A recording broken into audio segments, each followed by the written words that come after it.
তাই মুসলিমদের এটা জানতে হবে কিভাবে দাওয়া দিতে হয়, কিভাবে সত্যকে ছড়িয়ে দিতে হয়, কিভাবে এবার টেবিলটাকে উল্টে দিতে হবে।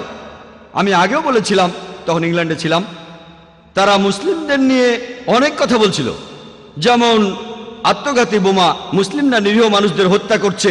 একটা বই আছে, লিখেছেন একজন অ্যাসোসিয়েট প্রফেসর পলিটিক্যাল সায়েন্সের, শিকাগো ইউনিভার্সিটির প্রফেসর, নাম রবার্ট পেপ।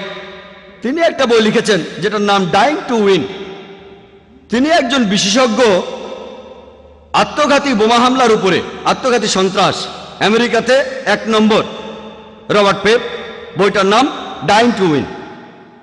তিনি তার বইতে লিখেছেন আত্মঘাতী বোমা হামলা এটা ইসলাম ধর্মে ছিল না। যদি আপনারা ইসলামের ইতিহাস পড়েন, কোরআন হাদিস পড়েন, সেখানে আত্মঘাতী বোমা হামলার কথা নাই। একেবারে প্রথমে যারা আত্মঘাতী বোমা হামলা করেছে তারা হলো তামিল টাইগার্স।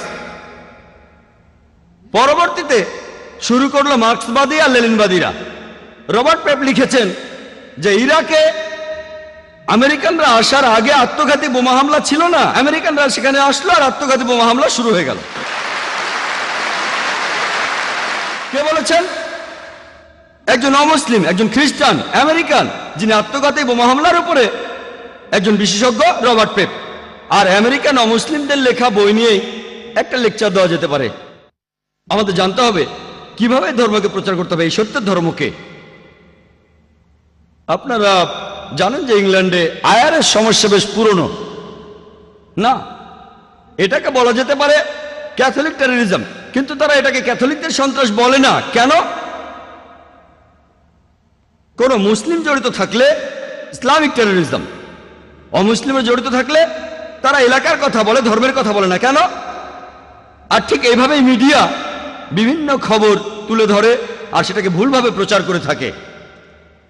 এই মিডিয়া, যেমন ধরেন, যদি এটা ইন্ডিয়ার মিডিয়ায় আসে যে 50 বছরের এক আরব ইন্ডিয়ায় আসলো আর 16 বছরের একটি মেয়েকে বিয়ে করলো, হেডলাইন 50 বছরের মুসলিম আরব 16 বছরের মেয়েকে বিয়ে করেছে। কিন্তু যদি 50 বছরের কোনো অমুসলিম 6 বছরের একটি মেয়েকে রেপ করে, এটা নিয়ে ছোট্ট খবর হয়।